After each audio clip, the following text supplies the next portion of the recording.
Welcome to the Freethinkers Living Sober Group's workshop on the Varieties of Secular Experience, Navigating AA in a Secular Way.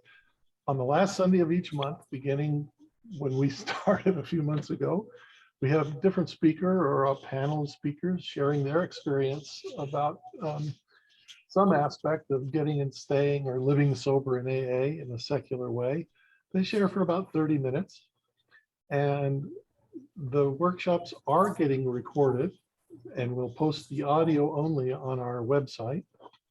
And during the speaker portion, the chat function will only be available to send messages to the host if you have a problem or a question or something. And you know what? I think I forgot to get the quote out here for Bill Wilson's quote, so I'm just going to go ahead and read it. In AA, we are supposed to be bound together in the kinship of a universal suffering. Therefore, the full liberty to practice any creed or principle or therapy should be a first consideration. Hence, let us not pressure anyone with individual or even collective views. Let us instead accord to each other the respect that is due to every human being as he tries to make his way towards the light. Let us always try to be inclusive rather than exclusive. Let us remember that each alcoholic among us is a member of AA, so long as he or she so declares. That was Bill Wilson at the 1965 address to the General Service Conference. As freethinkers, we aspire to open-mindedness and to appreciating the sharing of others, particularly those with whom we disagree. We ask only that everyone share without attempting to dissuade, argue, or disrespect anyone else or their beliefs. As a group, we are secular. That is, we do not endorse or oppose any system of belief, nor do we have any quarrel with any form of religion. We also don't use prayers of any kind in our workshops or meetings. Our only wish is to assure suffering alcoholics that they can find sobriety in AA without having to accept anyone else's belief or having to deny their own. After the speaker, or if we have a panel of speakers, we'll have open sharing for about an hour. We ask that you keep your microphone muted unless it's your turn to share. So please use the raised hand function so we can call on people in the order they raise their hands. You're welcome to ask questions of the speaker if you want to, or just share your own perspective and experience of the topic or topics that were presented. If you're new or are returning to AA and secular AA and Zoom, we'd love to hear from you too. Again, remember, this is being recorded, so keep anonymity in mind. We will have a timer, so as many people as possible can share. And what happens with our timer is my background will turn yellow, and then it will turn red. So it'll go from green, and then at about 3 minutes, it'll turn yellow. If it turns red, watch out, it's Halloween. Anyway,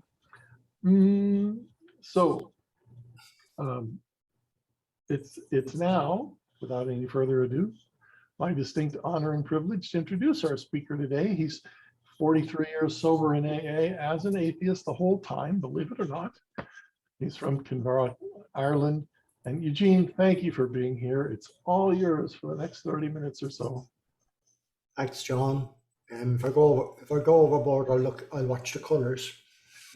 Usually, what happens with me is I run short of things to say. I'll just introduce the way I was before I took my first drink, and what happened to me when I drank, and then when I stopped drinking. I was born on the east coast of Ireland. I'm on the west coast at the moment, in a small little town north of Dublin City. And I was one of those little shy kids that couldn't mix with other kids, and found it very hard to say anything. I had a traumatic thing when I was a young child. My brother, I hope I don't shock anybody, but my brother discovered I had a big testicle, and it was a huge secret for me as I was growing up. The doctor diagnosed it as a cyst. I used to watch films where people would be in showers and taking their clothes off, and I said I'd never be able to do that because I had this big secret. The funny part of it was I was about 4 or 5 when my brother noticed it in the bath, And I was brought to the doctor, and the doctor and my mother were talking about me as if I wasn't there. And I remember my mother said to the doctor, will it affect him in his afterlife? And I thought she meant about when I went to heaven, because we've been told about heaven those days. She sort of meant when I got married, but I thought that I was wondering what I'd be doing with my testicles in heaven. But anyway, that sort of felt one of the things that made me feel I was separate from everybody, and I wasn't able to. My brother knew that I had this problem, and he wouldn't let me join in with them in games. He said I was delicate. So I had all those feelings of not quite belonging to the family, or I never played games, and I was I was a little bit of a scientist when I was a kid, and I was reading books about scientific stuff, and it was very solitary sort of pursuits. And I was good in school. I was sort of bright in school. I found school easy. I was reading before I went to school, and I was sort of very good at maths and stuff. So I didn't find school difficult. I suppose it was only when I got to be a teenager that I started having problems, because I discovered sex, I suppose. It's an open sort of a meeting, so I'm not afraid of shocking anybody. But I discovered things like masturbation, and I was brought up in a very, very rigid Catholic upbringing that had me believing that, if you die, it was a mortal sin. Anything like that was a mortal sin, and if you died with a mortal sin, you go straight to hell. And there was all the fires of hell, and if you were lucky, you went into purgatory, and you'd burn there for a long time. All this sort of really, really looking back on it, mental abuse. There was all sorts of sexual abuse in the church, but in years to come, it'll become out that stuff was even more insidious. It took away every bit of joy in my life. The fact that I was not only a loner, but I was doing this awful thing with myself that nobody else in Ireland, there's about 4 million people in Ireland, and none of them were doing it except me. So I had a very bad dose of the sort of solitary person. And I went it was all Catholic, really. The whole place was Catholic. It was 90 something percent were Catholic, and practicing Catholics, and churches and priests are involved in everything. And so school was the same. I went to secondary school, and I started thinking what I call my bullshit indicators in my brain started to go off when I was in secondary school. And I couldn't actually believe, and I saw some horrible things when I was a child. I remember walking with my mother in the little village, and we met a woman that I knew very well, but she was sort of cringing and hiding herself, walking along the wall, and she didn't want to say hello to us. And I said, "What's wrong with Mrs. Sullivan?" And my mother said, "She's just coming back after being churched," because women were told that when they carried children, they were carrying sin inside them. And until they got to the church and got blessed by a priest, they were unclean. And I started thinking to myself, all this stuff was really, really bad and wicked and really horrible. And I started doubting the whole religion thing. And I was like that in secondary school. And because of that, I got into problems, because I wouldn't toe the line. I wouldn't go to mass with the rest of the kids. And when I was about 15, then we all supposed to go away for a weekend retreat, and it was all to do with teenage boys becoming sexual beings, and giving you the lectures about not to touch yourself or not to touch girls and all that stuff. And I had no interest in that at that stage, so I didn't go. And because of that, I was thrown out of school anyway, because I wouldn't toe the line. And to cut that long story short, I decided I became a rebel then. I decided I'd find out how to do exams by myself, and I went to the government offices, and I managed to get through what we call a leaving certificate. I don't know what it would be called in the States. It was when exam you do about 18 to go into university, and I went on and got into university and went on there without the school. But I was very much an outsider still, and reacting to people. And I remember when I took my first drink was a huge event in my life. I was about 19 or 20. I had been away working for the summer to try and get some money together to pay university fees, and I had some money left over, and all my friends were drinking, and I decided I was going to try it. And it was symptomatic of the way I drank afterwards. I didn't want to go for a drink in my drinking days unless I had enough money to have a good splash. And it was like that with my first drink. I had enough money in my pocket left over to have a good drink. My first night I got drunk, and it was only 3 drinks, and I was just flying. It lit me up like nothing I'd ever felt in my life before. It was the missing link, whatever you want to call it. It was magic dust in my brain cells. It felt wonderful because I was released from all those feelings that I had. The feelings of, not fitting in, and I was immediately the middle of the party. I wanted the party to go on. And my first night's drinking, I almost crashed a car. I was going too fast. I didn't realize that the drink had that effect on me. I broke a window. I knocked the window to get a girl's attention, and it was at a dance. It was a Protestant dance, so I couldn't go in. But I knew that she liked me, so I was trying to get her attention. And I just knocked, and I knocked too hard. I just didn't know my own strength. Broke the window. People chased me. I was fleet of foot those days. They weren't able to catch me. And I slept out that night. That was my first drink, and I never did anything like that before. So it changed my personality completely. And I couldn't wait to drink again because the feeling, there was something about the buzz. And I could talk for 4 hours about the drinking story, but it ended 12 years later. And at that stage I had, I'd finished my university. I drank through university. I drank through exams. I got a PhD eventually, and I became a scientist, and I worked in England for the Queen. It didn't suit me that much.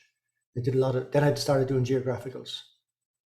I left a very good job and went off as a deep sea diver and spent a couple of years out in the North Sea doing that. And that was handy because I knew at that stage I was in trouble with drink. And I knew being on an oil rig, there was no drink on an oil rig. So it would give me a little bit of a space away from the drink. It's like signing yourself away into prison just so you wouldn't drink too much. But then when I went ashore, I would make sure I was married at that stage. I had 2 children. I didn't want to go home to my family. I wanted to go to the pub first. And then when I get well pissed, sick, sore and sorry, I'd struggle home and try and be a father to 2 kids. And I ended up getting a job, offered a job in Ireland back in the teaching business in a university.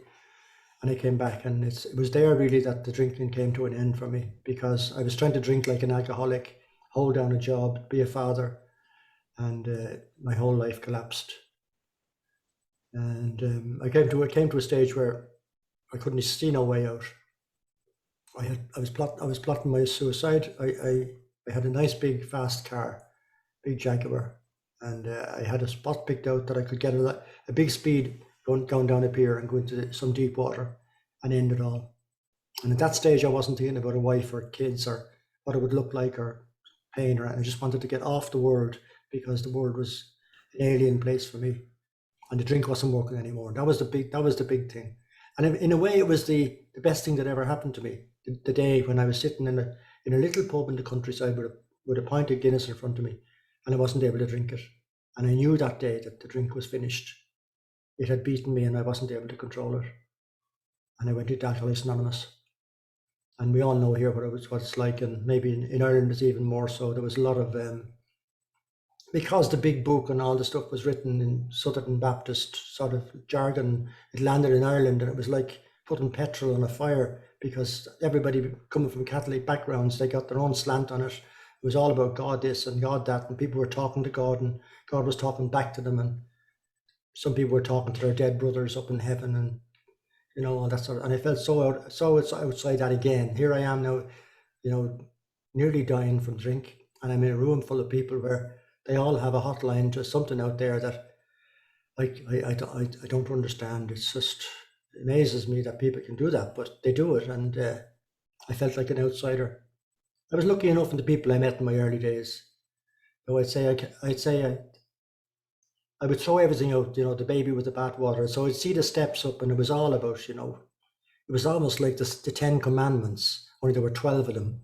And they were sort of in my twisted sort of hurt way, I saw them as a way of making me into a citizen or something, or making me into a better husband, or, you know, all that sort of thing, doing all your amends and saying you're sorry to everybody so everybody love you again. And I remember saying to a guy once, I really can't see myself ever doing these steps. He says, you're doing 3 of them already, he said. And I said, how do you mean I'm doing 3 of them? He said, well, the day you were holding onto a wall, I was retching up orange juice that I drank the night before, the night I stopped drinking. He said, and I said that day, I remember saying, I don't mean to use a lot of language, but I said, the words I said are, I'm fucked. I've no way out. If there's anything in the universe to help me, I need help. That was my sort of surrender at depth, I suppose. So he said, you did the first step that day, surrendered. And you do the second step every time you go to a meeting. What you're saying to yourself is you're going into a room full of people and with the express intention of being open to the fact that something they say might help you. That's the second step. And I said, what about the third step? Well, he said, the third step, you just get rid of the God concept. You can't handle it. You don't have to handle it. All you need to do is to be a member is to want to stop drinking. But just consider that the third step is that you get up in the morning time, and if you have a plan in life, whatever you want to do, consider it that you're going out with a bow and arrow, and you have arrows on your back, and you pick your targets and you shoot for your targets. But once the arrows leave the bow, it's not your business anymore. And that I could handle. That was my third step. And it sort of still is my third step. You know, on a daily basis, I try and get up and be the best person I can be in whatever way I want to be. And if things don't work out, then it's the acceptance bit. You know, the only prayer that I can barely say now in Alcoholics Anonymous, and I leave out the God, even when they ask me to close, some meetings ask you to close with a serenity prayer. I always say, well, I'm not going to use the word God. I start off with, grant me the serenity. To the same thing I talked about when I was holding onto the wall. You know, I don't want to live a reactive life. I want serenity. So give me the serenity. And but I would need to know the difference between what I can change and what I can't change. And I didn't really identify with a lot of the writings in the 12 by 12 because it seemed to be a regurgitation of the old ideas I was brought up with, that you're a bad guy, and all the mention in the fourth step about the 7 deadly sins, or getting a man a clergyman to listen to your 5th step. That was all more of the same stuff. So I didn't identify with any of that stuff. But when I did a searching moral inventory of myself, I realized that I was terrified all my life. I was terrified. I didn't know who I was. I didn't know who I wanted to be. I was afraid that I would, you know, disappoint my mother, disappoint my father, that I wanted to be a good boy. We were given these little things when we were kids. Will you go outside and get some timber for the fire like a good boy?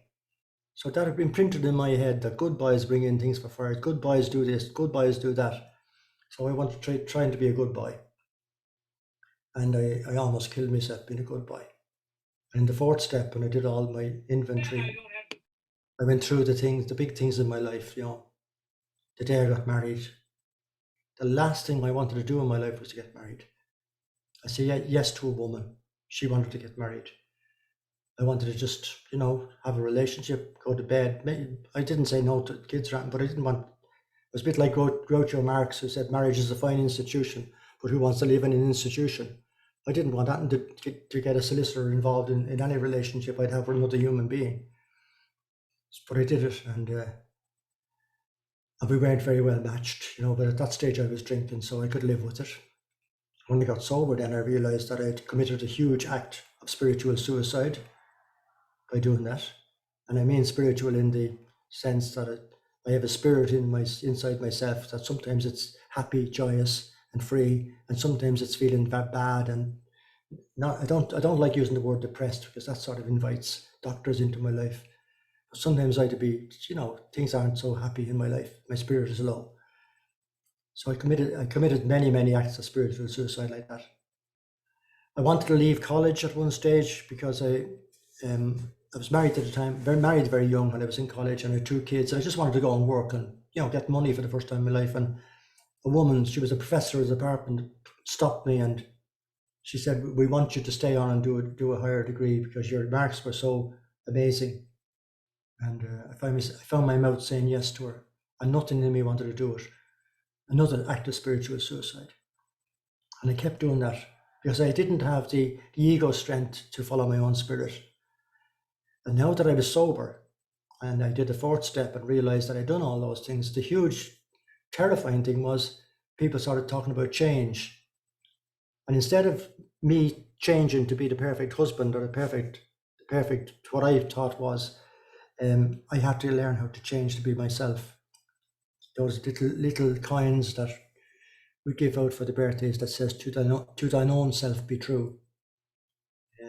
Sounds selfish. It's one of the hardest things I've ever done, and still is. When I'm having an interaction with another human being, nothing in me wants to be honest. If they say something I don't like, I don't want to say, that doesn't feel good with me. I want to just say, oh, yeah, smile, become a verbal sponge. And I've learned with the help of, lots of meetings, and the fourth and the fifth step, sharing with another human being, all my foibles and insecurities. And it was a very freeing thing for me. And the guy I picked to do my fifth step wasn't the man of the clergy. It was a guy I heard talking at a meeting in my early days who talked about going from pub to pub with a colour television under his arm, trying to swap it for drink. And I knew that he was my sort of man. He was as cracked as I was, and he was the one I did it with. And I told him my innermost secrets that night.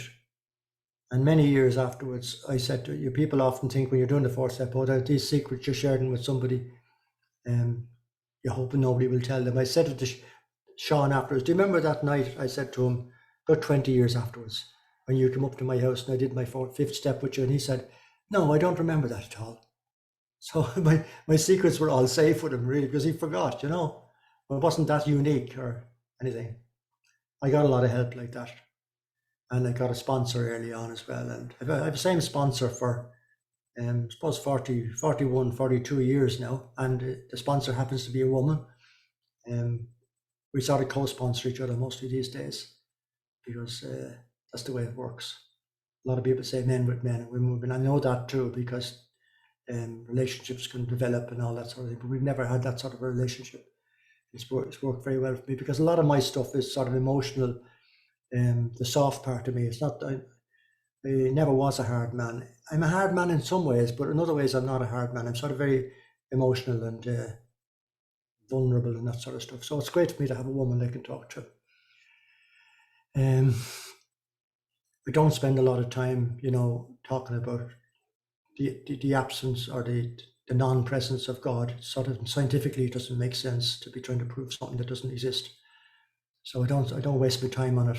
I did all that in the pub years ago. It kept the drink flowing, I read one little book, and I just mentioned it, by a man called Shoemaker. Some of you might know a book he wrote called Small is Beautiful, on economics. Instead of having the capitalist idea that you have to grow and grow and grow and get bigger, that if you kept things small and manageable and you're conscious of the environment, it might be better in the long run.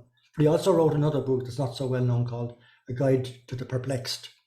And it talks about the human need to conjure up something bigger than yourself.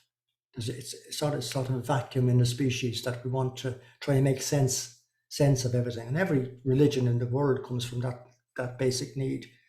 And he did a little bit, and I just mentioned it, it won't take very long. He talked about levels of consciousness. And he starts with a stone. A stone is a collection of atoms, and it doesn't have any consciousness. It just lies there all the time. And then you have, say you go up from that, you get a little plant, and the plant grows in the soil.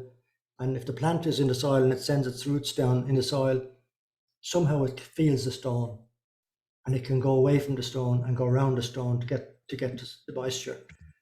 So he conjured up the idea that the plant has a higher level of consciousness than the stone. And then when the plant goes above ground, it has foliage, and a dog comes along and lifts his leg on it and does his business. The dog knows the plant is there. The plant doesn't know the dog is there. It just gets the moisture. It can't conjure up a canine, but the canine can conjure up the plant. because the canine has a higher level of consciousness than the plant. And we have a dog, and we can chat to the dog, and the dog loves us and that sort of thing. But there's no way the dog can understand what I'm doing here, sharing ideas with the other people. So because our level of consciousness is higher. And the interesting thing he says then, he said at no level in this sort of hierarchy of consciousness can the level below conjure up the one above. So if there is something above me, it's a waste of my time to be even talking about it or putting names on it. It's important to know that I'm not it. And having said that, I've had things in my life that are really peculiar. Even last week, I went to bed a little bit early and just flicked on my phone as I'm going to sleep. And there was on Facebook, there was an advertisement that there was a singing session coming in online from New York. And I do a little bit of sort of folk singing myself. So I flicked onto it, and a woman came on, and immediately she said, I'm going to sing a song written by a man called Eugene L from Ireland. So I've had some of those moments in my life that, as a statistician, a sort of mathematical degree, the chances of that happening are 1 in millions. And it's, instead of looking for some big reason for it, I just have to say to myself, isn't it wonderful that those little things happen? Something out there beyond me, that coincidences or whatever they are. I just look at them now when I look at a flower, or I spend a lot of time underwater. I love being underwater, and I do a lot of diving and that sort of stuff. I marvel with nature. Look, the colours, and did a lot of sailing at night time, and when the boat's going through the water and the phosphorescence is coming all over the place, and I see dolphins coming up and they're glowing, sparkling with diatoms, I wonder at that. It's beautiful. And that's where I get good feelings inside myself when I look at those sorts of things. And I was able to let all the other stuff over my head. It makes me feel a little bit lonely sometimes that there are people I like, but when they go off with their religious stuff, I just have to leave them behind, really. I just can't deal with it because we don't have any common ground. It's like I never kicked a football in my life. And if I'm in a room where people are talking about football matches, yes, I can't stay there. No, I don't mind them talking about it, but I can't be part of it. No interest in it. No interest in people talking about religious stuff either. And I have no interest in people talking about anti-religious stuff either, because I'd rather be playing a tune and a whistle or something. I'd have more communion with the great universe doing that than trying to find out why somebody else is wrong, It's a waste of time. And I hope I'll die that way. I was close to dying a good few times. I never thought to look for somebody to help me. I've been in hairy situations at sea. I did a lot of sailing by myself out at sea and get into scrapes, But either die or you stay, or you live, and I lived so far. And I got up on my first horse when I was 75, a couple of year ago, and I'm enjoying that now. He might kill me as well, but in the meantime, I'll just have a little 9-year-old girl who's cracked for horses, and I keep her company and sort of enjoy it in the meantime. But I don't want to fall off and hit a stone wall either at my age. So I suppose letting go in third step is just, I'm alive, I'm fully alive, I'm having a great time and getting the most I can out of life. And a lot of people, another friend of mine died last night. Another guy this morning killed himself because there was a bit of child abuse involved, and he was found out and he just couldn't face it, so he just killed himself. A lot of stuff like that going on. For some reason, I'm, still alive and kicking and having a nice time. I might not be able to stay for the whole meeting because my little girl, she's 9, she's off with a crowd of kids. They go from door to door here at night time on Halloween, and they dress themselves up even worse than everybody here. And they collect sweets and biscuits, and so should be no dinner for her tonight now. She'd be full of biscuits and sugar, and I'm glad to be, a father. I'm going to try and stay alive as long as I can for her. She wasn't in my plans. I have two older children that I love, and I see them a lot. They're in their 50s, and she's 9. And she wasn't a part of my plan, but it happened that way. And because it did, I just accept it and live with it and enjoy it. Yeah. I think I'll be like Voltaire when on my deathbed, when the priest came to him and said, "Now, Voltaire," he said, "are you prepared to renounce Satan with all his works and pomps?" Voltaire is supposed to have said, "With all due respect, Father, at this late stage, I'm not prepared to make any enemies." I'd like to die that way. I think I've said enough. I've run out, and I'll answer questions if I can, but okay with that. Thank you very much, Eugene. I really appreciate it. It was wonderful. Wonderful. What we're going to do now is we'll open it up for sharing. If you want to raise your hand, we'll call on you in order. You'll have to unmute yourself to share, but please stay muted otherwise. If I do mute you, please don't take it personally. It's just because maybe you were unmuted by mistake or something. Remember, again, this is being recorded, so you want to keep anonymity in mind. Basically, we'll have a timer at about 3 minutes. My background will turn yellow. And then when it's time for you to really make sure you might want to stop, it'll turn red. I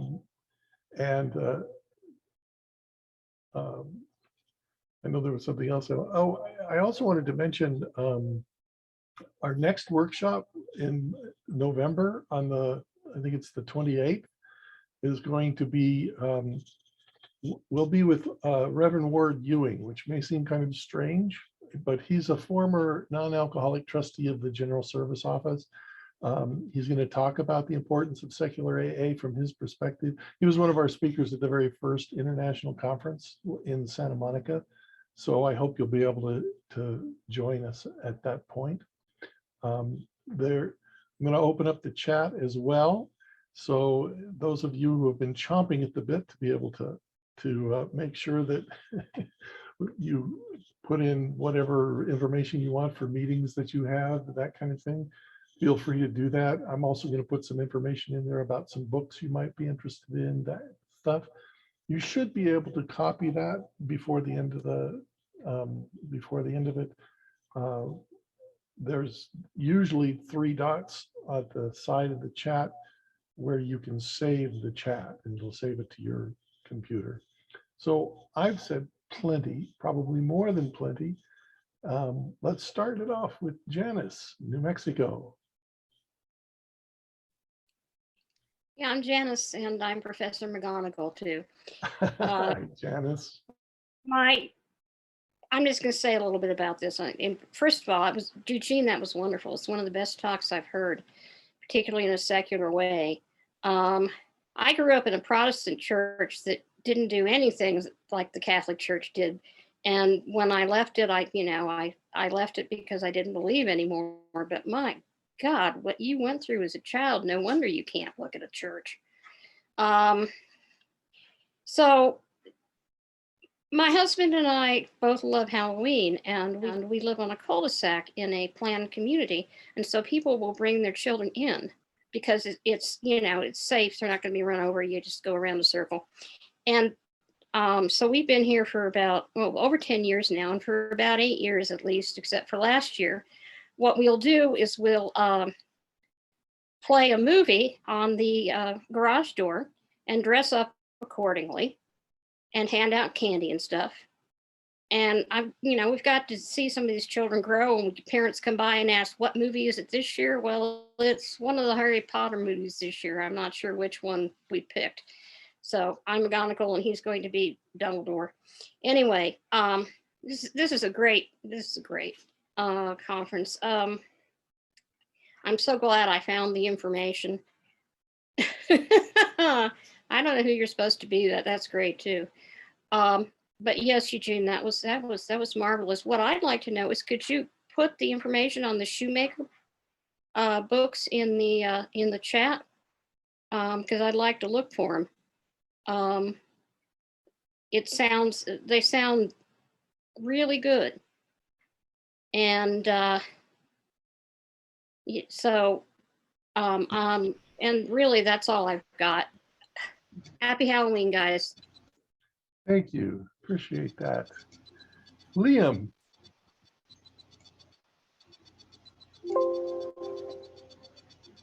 Can you unmute, Liam? Yeah, got There you it. Sorry, go. took me a while. I'm out of practice. Hi, everyone. I'm back in AA after several months of hard drinking. I'm 1 day sober, and I thought it was important to get engaged with the community again. Eugene, it was a delight listening to you. The similarities with my own story are uncanny.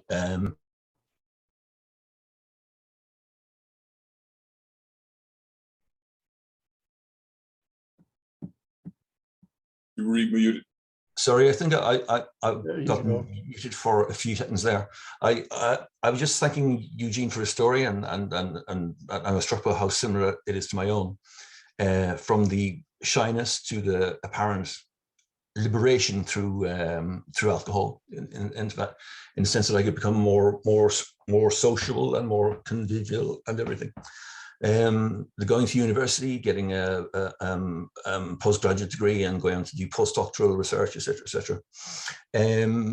I'm also in Ireland, and I'm, like I said, I've gone through a very destructive period, and I'm hoping to improve myself. And obviously, a forum like this is I think will give me the best chance of doing that. And so good to meet you all. I'm sure we'll be in touch again. Thank you. Thank you. You know, I wanted to ask Eugene, do you want to say a few words about your experience with the steps, either all 12 steps? Did you use them? Did you not use them? Do you, when you work with people, do you have them work through the steps, or anything you might want to say about that?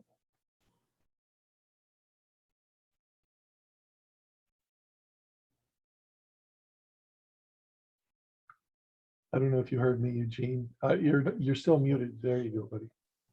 Yeah, I don't really, I don't like the fascist sort of you have to do 1 to 12 and you do them and then you sort of graduate, or this studying stuff that goes on with the big book. You study everything that's written in the big book. I was actually knew one of the people in the big book, and he was just like anybody in this meeting. I don't see it as sort of a divine thing or something that should be very rigid. So I can go through all the steps, and I could say I did them all, yeah.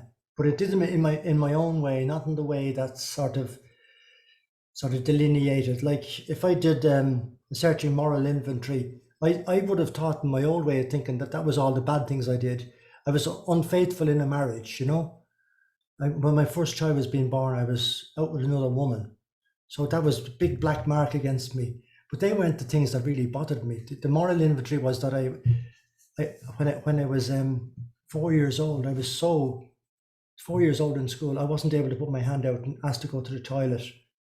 I had to do the toilet in my little short trousers. So I was morally bereft. And they were the ones that really I had to look at. Not the fact that when I was drinking, I was a wild card. That was just part and parcel of the way it went. So I don't really, you know, go along with all of the guidelines in the big book about the steps. I think it's old thinking. It's old religious thinking. You're a bad guy. You better get good now that you're sober.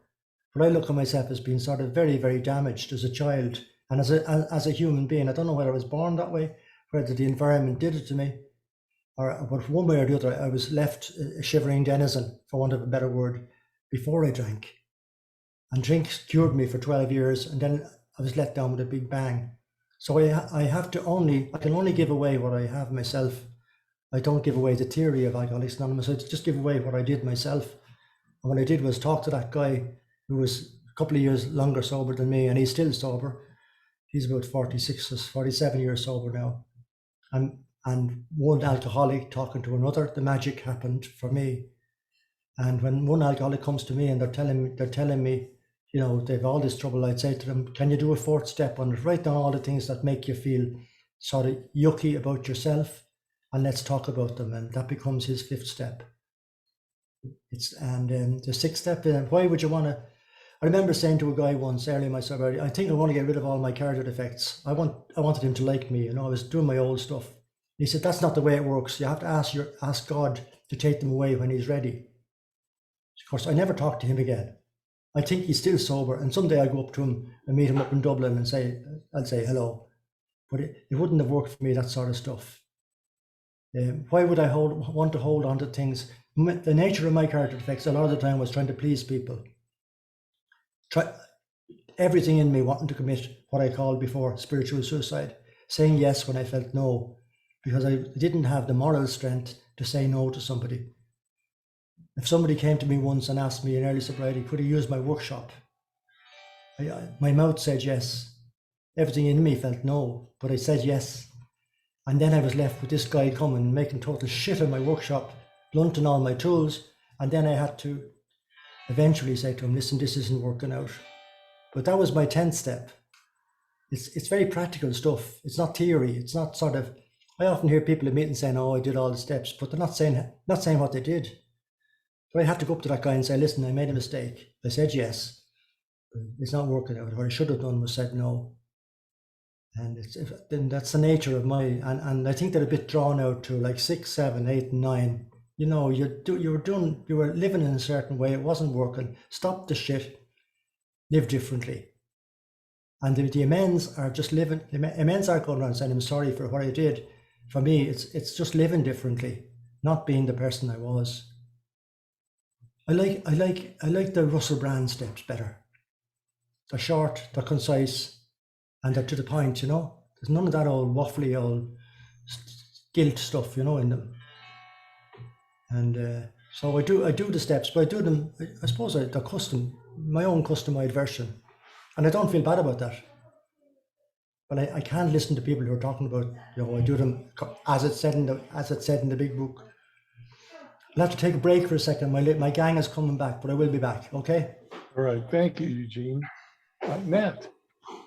Hello. Trick or treat! Oh. Hi, my name is Nat. I'm a drug addict alcoholic. Hey, Nat. Thank you, Eugene, for your time today. I came in a little late, so I apologize to myself.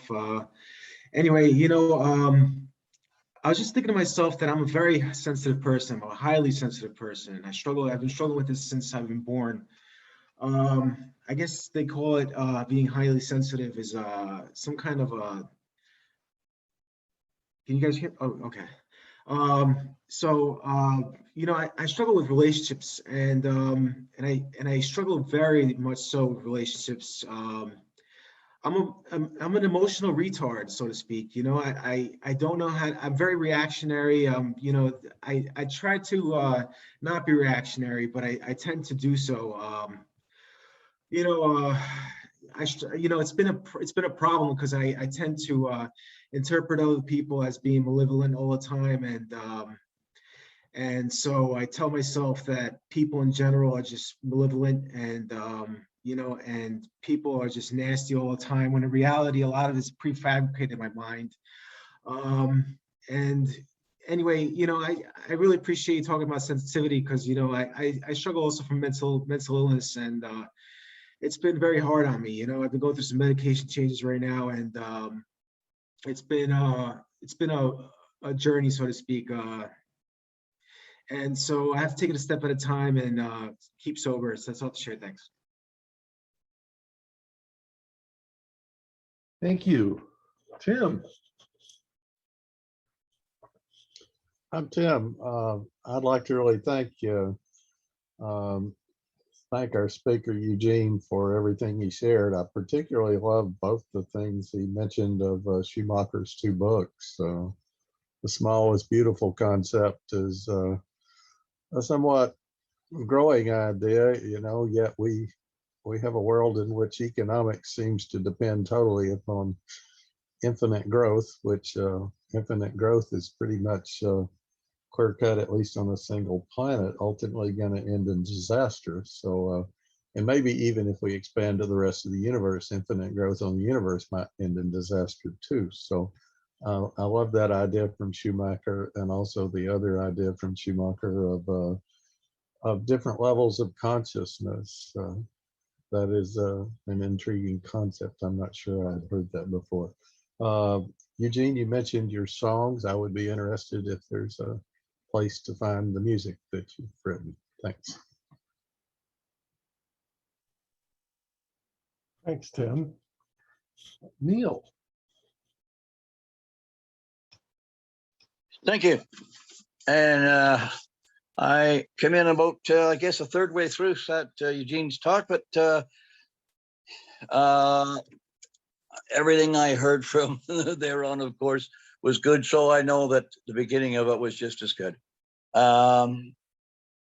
Over my 35 years in the program, of which only in the last year and a half has been in the secular field, pertaining to listening or talking about the 12 steps in particular, I soon realized too that it wasn't an exercise like a school program, school exercise to take home and do, and then you get a prize for it, but that because you're wanting to stay sober. But a lot, I say a few do, and it's easy to fall into that. Like, I'm waiting for my prize. Come on. Over the years, I found that I absorbed the steps. And it says to experience them, to live them. And that isn't always the easiest challenge. Now, Eugene mentioned also about the fourth step, and I'm going to try quickly here to read what I got from Clancy Inslip quite a while ago, is the fourth step checklist. And it goes like this. In looking back over your life, what memories are still painful,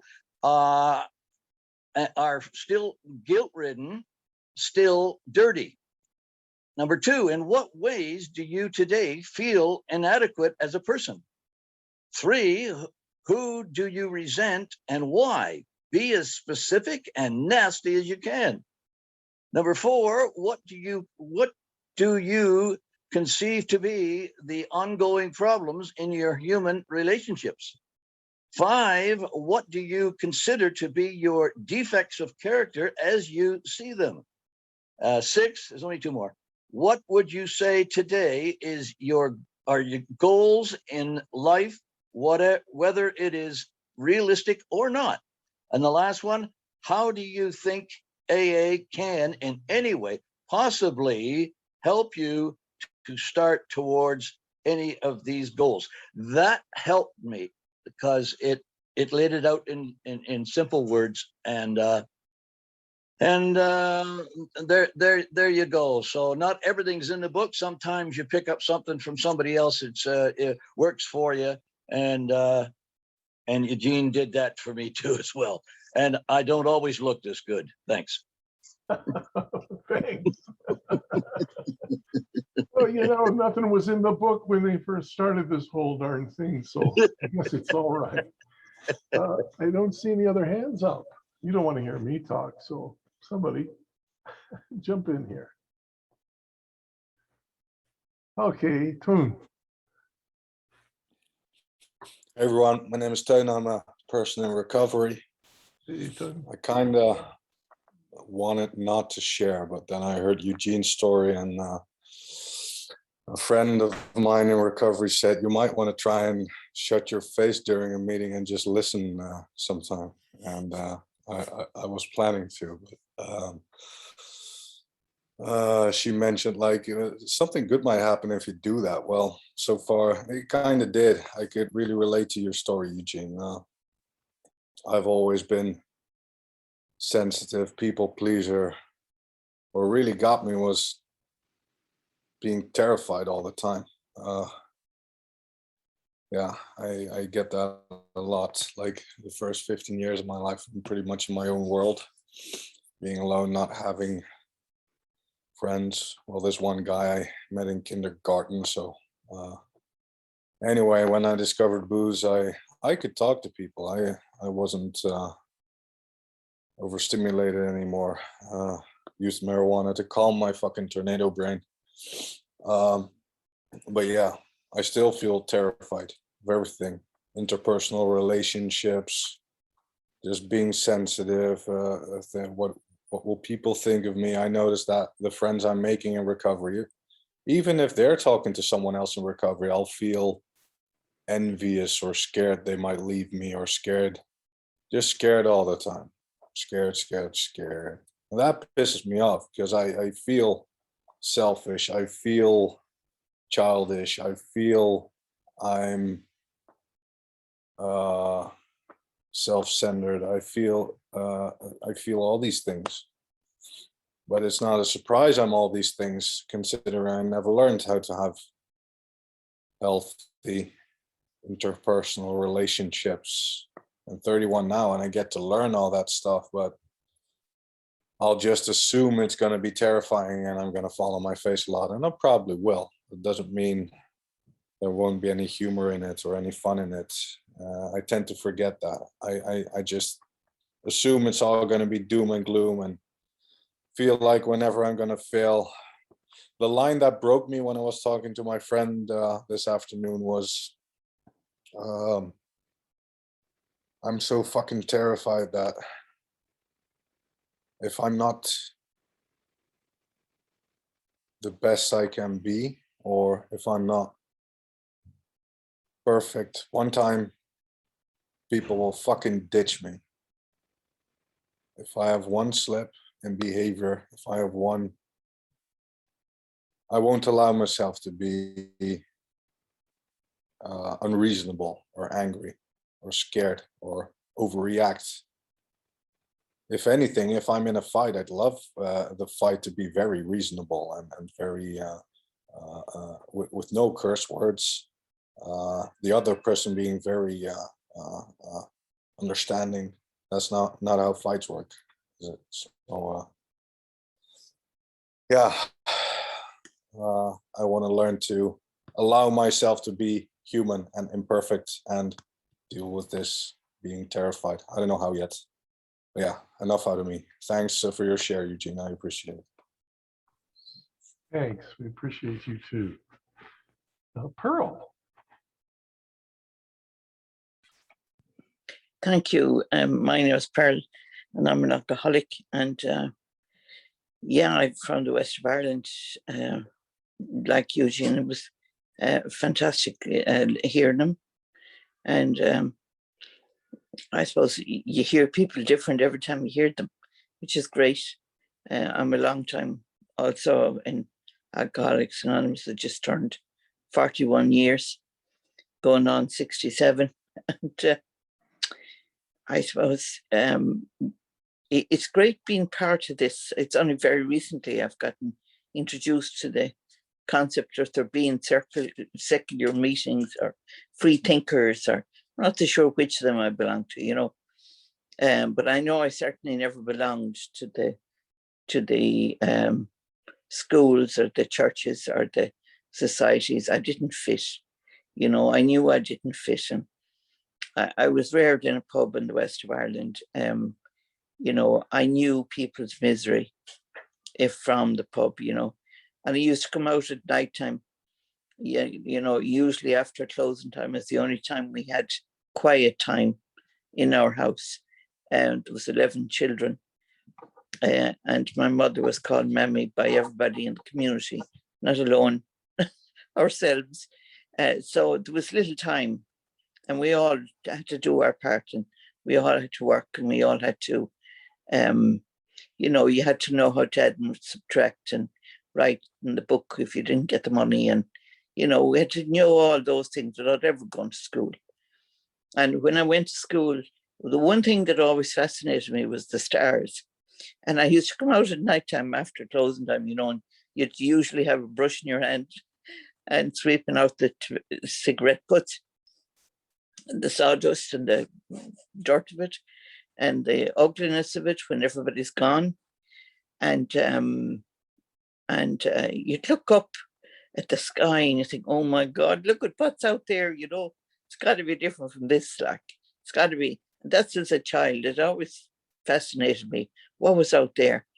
And I always thought that the people who set themselves up as being knowledgeable knew and wouldn't tell me. And when I went to school, I was always in trouble because I didn't want to learn what they wanted to teach me. I had no interest. I knew how to operate the till for my benefit. I knew how to rob it as well as, you know, give and take change. And so I had the basics of how to live but I saw, yeah. So I broke the rules. I didn't make it in school. I was deemed to be a failure and told to be kept at home behind the counter. I'd never been any good for anything. So those are my qualifications. And it's only when I say I started school when I got to Alcoholics Anonymous and stopped drinking, you know, because the other end of the road was so desperate. It was so destructive and humiliating. And there seemed to be no end to the ugliness of it. And as a woman out there 40 years ago or over 40 years ago, and I knew, you know, I knew what it was like. I knew from a child the ugliness of it, you know. But I didn't think I was like that. I didn't think it was, you know, I really didn't think that I was like that. And I took everything I could, and I did the run away from home, as I said. I did the robbing, I did the, you know, I did what I had to do to get a drink, you know. And the hurt to me was awful. And that's what stopped me drinking. I couldn't bear it no more. I couldn't bear the degradation no more. And whatever I was going to do, whatever was going to be done in my life, I wasn't going to drink. That was the rule. I couldn't do it no more. And it was such a relief to me when I found Alcoholics Anonymous, because all it needed, it wasn't asking me to be anything, it wasn't asking me to believe in anything. I didn't believe in the jargon that were coming out of it. I didn't believe in it. I knew about alcoholism. Like, I knew families were ruined with it. I knew, like, I didn't need to go to a meeting, but I knew I needed to learn how to live. And I knew how to, I needed to be able to live with myself. I couldn't live with myself. With what I was doing. You couldn't wash it off. Like, you could sit in the shower and you'd try and, you know, get rid of the sense of the dirt of it, but you couldn't. There was no getting rid of it. And this is, I suppose, for me, what kept me in AA all the years was I could do anything but take a drink. And anything else I've done, I did. No, getting a sponsor for me was very difficult because I could never do what I was told. But what I did, what fascinated me always was people who had that sense of peace.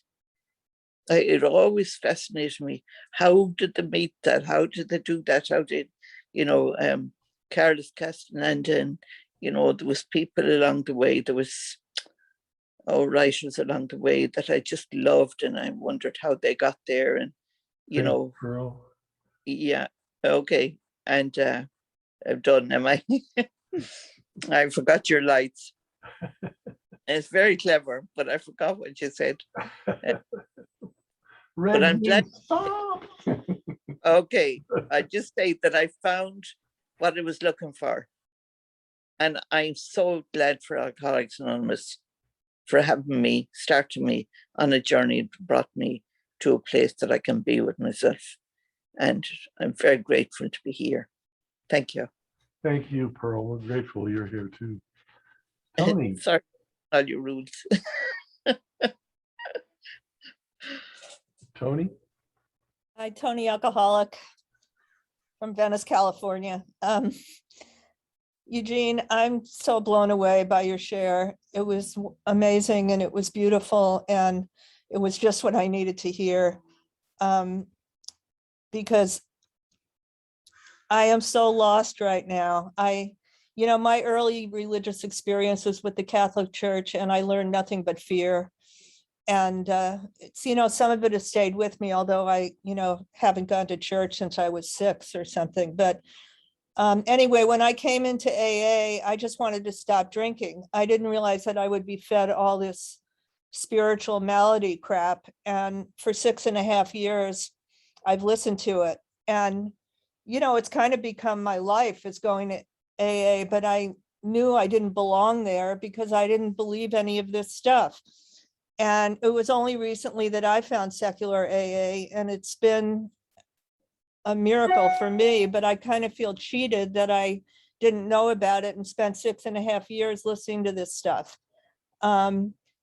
yesterday I went to one of my traditional AA meetings, and it was just so clear to me that I didn't belong there anymore. And it was painful sitting through it and hearing, self-will run riot, and, you have to realize you're not running the show. And, I'm not trying to run any show. I'm trying to live my life. And I feel like I'm a part of what I do. And I don't see anything wrong with, with trying to have some control over your life. But you put it so simply when you talked about the football analogy, because I can't imagine sitting in a room with a bunch of football players. That would be like torture for me. Basketball, yeah, but not football. Anyway, that is the way I feel now in a traditional meeting. Like, I'm surrounded by all these people. So on the one hand, I found that I don't belong there, but I'm also at the same time now I'm lost, because I've spent so much of the past 6 years with these people. Some of them, the ones I'm friendly with, they're not God fanatics, but I really don't know how to now get a life, because during the pandemic and everything, most of my time has been with traditional AA, which I don't go along with. So I don't know what the answer is. I guess I'm lucky to have found this, even though even forgetting the 6.5 years, wiping it out, I don't know really what to do at this point, but I know where I don't belong. And I know now that I for sure don't belong there. So I can only say in closing, I see the yellow light, that I would love to hear some of your songs too, if there's any way you could post them. Also, I know this is off topic, but if anyone has a Mac, I don't know where, when you press select all, where that stuff gets saved. So if anybody could help me out and put in the chat, because there's so much information that I want to deal with, the books and the meeting times and everything, and I don't want to lose that. So thank you for letting me share. And thanks again, Eugene. Thanks, Tony. I'm sure that someone on here has a Mac that they can help you with them. Oh, wizard, I'm maybe. not a Mac person, so Kenji. Hey, you called on just the right person. Amazing. It's a miracle how that worked out. So on my Mac, at the bottom of the chat, when I click on the 3-dot button, it says save chat. One of my choices is save chat. And when I click on save chat, another box appears that says show in Finder. Click that button and a Finder window will pop up with the folder open that that what you just saved is in. But where it's in is in documents, Zoom, and then there'll be another folder which will have the date, today's date, and the name of this meeting. Hi everybody, and a Kenji addict alcoholic, person in recovery, and I really enjoyed your share, Eugene. Thanks a lot. My first encounter with religion was Alcoholics Anonymous. I grew up in a totally non-religious family. My parents were non-practicing Jews, probably were atheists, although we never really discussed it. Well, we did discuss it once. When I was 12, I was starting to get peer pressure from other kids in public school who asked me how come I wasn't getting ready in Hebrew school, getting ready for my bar mitzvah with them. And I said, I don't know. I went home and asked my parents, and they said, well, because we don't believe in that stuff, we just believe in being good people. And that was the whole extent of talking about my parents' spiritual and religious beliefs that I think we ever discussed. So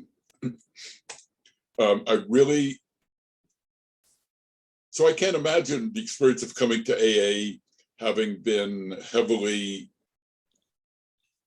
oppressed by religion. It just wasn't something that was in my life. I have, even though one of my early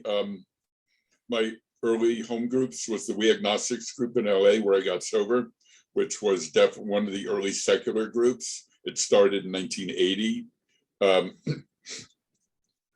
For the last 30 or so years. By the way, I'm 71 and I'm 3 weeks shy of being a year sober at last, after being in and out of this place for a long time. Um, one thing that really inspired me is to hear that at the age of 76, you're riding horses, you're still diving, you're still sailing. That really goes, man, I need to get out there and engage life a little more. These days, I pretty much live my life sheltered in my apartment on Zoom and watching TV and not doing a hell of a lot else. And I could be doing more with my life.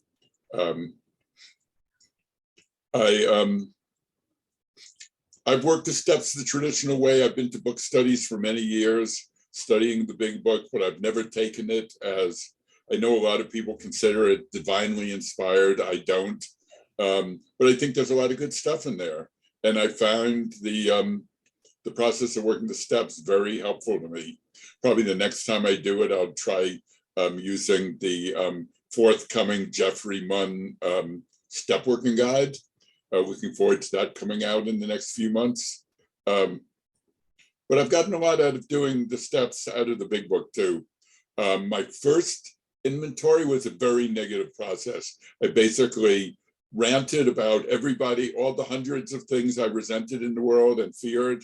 And then I hit myself over the head with a hammer. Thanks, John, for a few more days looking at my side of the street. But the one positive part about that first inventory was it dawned on me that maybe I should do a fear of telling list. Just write all the things, all my secrets, all the shameful secrets that I won't tell anyone, and then tell them to one man, tell them all to one man. And that part of it was incredibly liberating. And since then, repeated inventories have become a lighter process because I know that the focus of my inventories are seeing what my part is, which gives me a map to move forward. When I see my part in things, I can start letting go of your part and I can find forgiveness for both of us and move on. And I don't want to see the Reds background, so I'm going to stop right now. Thanks, Eugene. Thanks, John. Thanks, everybody. Thanks, Kenji. Yeah, one of the guys in our meeting created this video that goes automatically from green to yellow to red, so I don't even have to think about it. It just does it automatically. It's pretty cool. Hey, Randy. Hey, John. Hey, everybody. I'm Randy. I'm an alcoholic. Can you hear me? I don't think I've ever enjoyed a speaker more or hung on every word. It just really spoke to me. This is just my opinion, like everything else I say, but when it comes to Protestants, I think only the Southern Baptists can come close to the Catholics for instilling guilt and manufacturing alcoholics. And that's how I was raised every time the door was open. I mean, you got no choice but to live in fear when that's what you've been taught. You go to bed every night after a Bible story about God flooding the world and killing people he didn't like and stuff like that.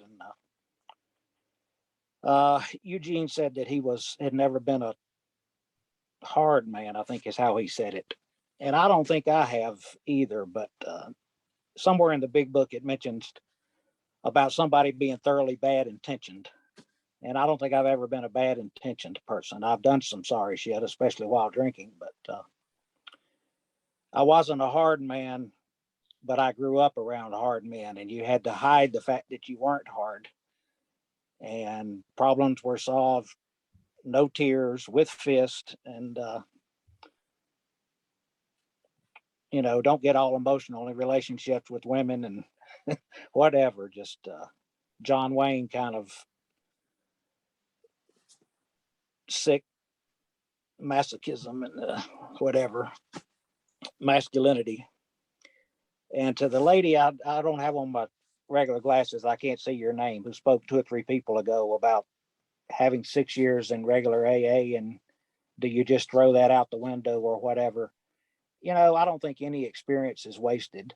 And one reason I like the book Living Sober is because it talks about things like, what do I do about my old friends, my drinking friends? And I found that I didn't have to draw a line in the sand and say, I no longer drink, but you do, so we can't be friends.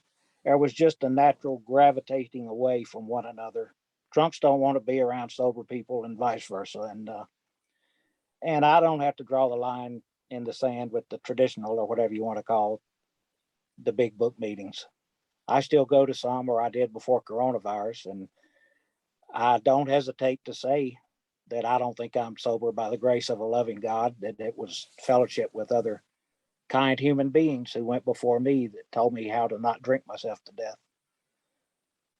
I grew up around alcoholics, Southern Baptist alcoholics, so I know about hearing people say, God's going to save me and God take this away. And when I came to AA, it's the first time I ever met bad drinkers who weren't drinking today and weren't pissed off about it. I've seen people swear off and stay sober, but turn into the most miserable bastards on earth. And I didn't want that. So I have a good life sober and had no idea that I'd ever see the gray hair stage of life. And I stayed sober from drunk from 18 to 36, and that was enough for me. And if anybody mentions drinking, I say, no, thank you. I drank up my lifetime supply a long time ago. Thanks for listening. Thanks, Randy. I'm gonna call on my buddy Joe. Oh, my cover's blown. I'm Joe. Oh, and I'm sorry, Mr. person in Wizard. long-term recovery. Longish, long enough. It's been all day. And Eugene, thank you. That was just to ditto everything everybody else has said. Fantastic. A couple of announcement-y kind of things. This time next week is the International World Tour of Secular AA speaker meetings. It's time change for those who do in North America next Sunday. So it is local time. It'll be 11 a.m. Pacific, 2 p.m. Eastern, and 7 p.m. Ireland, England. And for your other time zones, please consult. Be aware that the spreadsheet is being updated as we speak in terms of getting those slanting time zones changed. So just be mindful when you're going to a meeting overseas, for instance, or from overseas, if it's accurate. And one of the things Eugene said that made me think of something I read from a mathematician was that a 1 in a million possibility happens to us 3 times a month. Sometimes we notice it, according to the people who know math. And thanks everybody for being here. And that's it for me. Thank you. Oh, hold the date. December 11th will be the 2021 virtual International Conference of Secular AA to replace what would have been our in-person meeting this weekend in Bethesda, Maryland. I didn't get a call from the hotel saying there are people here trying to check in, so I think everyone got that news. And we'll hopefully be there this time next year. But December 11th, the program hasn't been completely put together. So if you've got ideas or panel suggestions, secularaa@gmail.com. Thanks, everyone.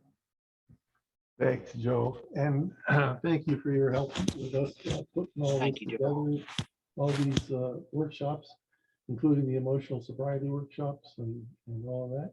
You know, it's interesting. I put in the chat the thing about the law of large numbers. Says that these 1 in a million things happen all the time too. And something else that Eugene said that struck me is really something I've been harping on for a while. He talked about he didn't have the ego strength to be able to do several things that he talked about. And one of my pet peeves has always been this idea that we're supposed to, some people will say we should smash the ego. And I didn't need a smashed ego. I was pretty damaged when I came in. And ego strength is something that I think we gain in recovery if we work on it. Took me a long time. We just, Beth H. was at our meeting Friday talking about her book. We're Not All Egomaniacs. If you haven't heard of it or you haven't read it or you don't know about it, I recommend it. You can go out to Joe's site, as a matter of fact, Rebellion Dogs, and hear her talk about it. But she really brings out a lot of good points about how, one of the things that we learned in writing the big book, that book that Bill wrote, that basically the big book is Bill's experience of getting sober. And it's about how Bill is as an alcoholic. We're not all the same way as Bill is. And I'm certainly not. There are some similarities, but they're not ubiquitous. And so that thing that you brought up, Eugene, about ego strength, I think is a real important point. And one last thing I'll say about, I did go out and listen to some of Eugene's music and looked at some of the instruments he works on. Just marvelous stuff, absolutely marvelous. But I don't have any raised hands, and I certainly don't want to keep talking. So someone would like to raise their hand or jump in?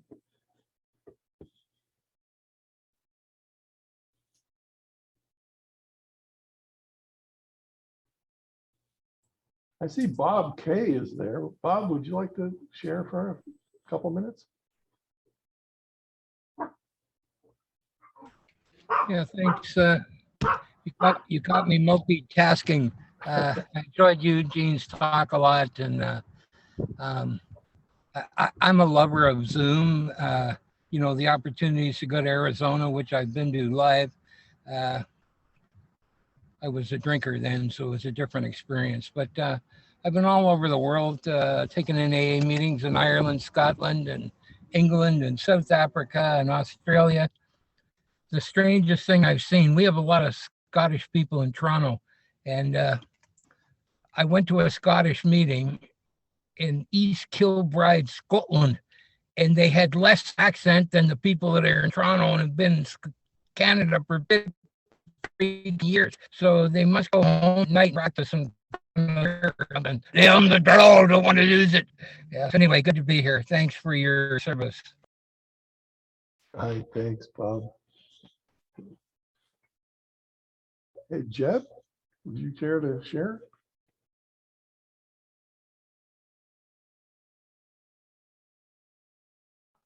You're still muted, Jeb. I There know I was having problems with that button, but it's my buttons and my responsibilities, so I took care of it. Thanks so much for that wonderful share and colorful share. I just love hearing others talk about the progress, or the progress, as the Canadians say, the progress through the process of surrender into addictions, and then the progress that takes place in recovery. And it's distinctively itself for each of us. And Eugene, that was just wonderful for me.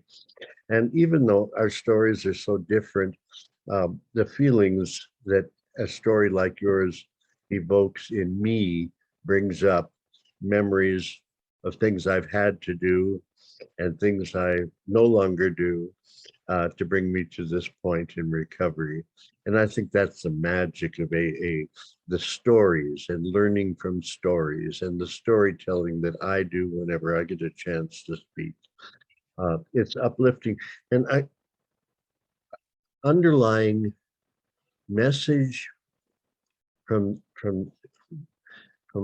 your talk was the hopefulness in recovery, the change that is possible, the change that I, as an individual, am responsible for. And that's what I kind of, I hold on to. And I have my low moments, believe it or not. And it's usually moments when I'm not doing things that I learned to do in AA. And I've found that things that I used to, well, I frequently suggest to other people that I'm sponsoring or I'm friends with, that I'm convinced work, I've quit doing. So the last couple of days, I've been back on track, making my list in the morning. Pause when it, pause in the morning and ask for, and also think throughout the day, pause for the right thought or action. I'm a literalist about some things that Bill suggested or claimed that he was doing because they've worked for me.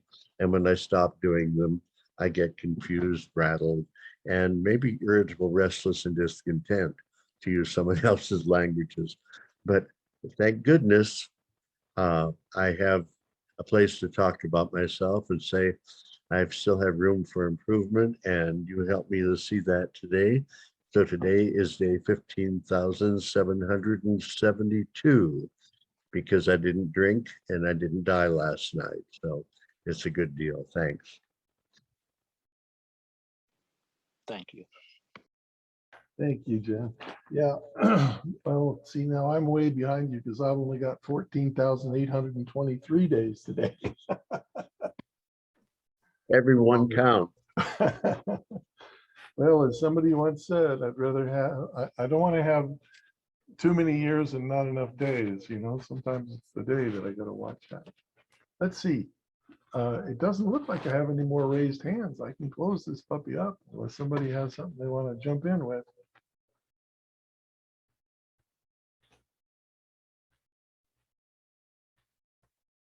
Okay, well, the way that we normally close our meetings and our workshops is by doing the old responsibility declaration.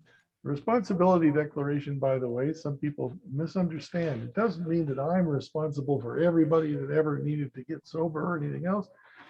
It just means I want the hand of AA to be available for anybody that wants that help. And that I can get behind. So I'm going to put that up, and maybe we can all, or anybody who wants to is welcome to unmute and share along with us. Who's responsible? I am. I am responsible. When anyone, anyone, anywhere, anywhere, Anywhere reaches out for reaches out for I help. want the hand of I want the AA hand and of hand of AA always AA always to there. be always. there. And For that, I am I am responsible. responsible.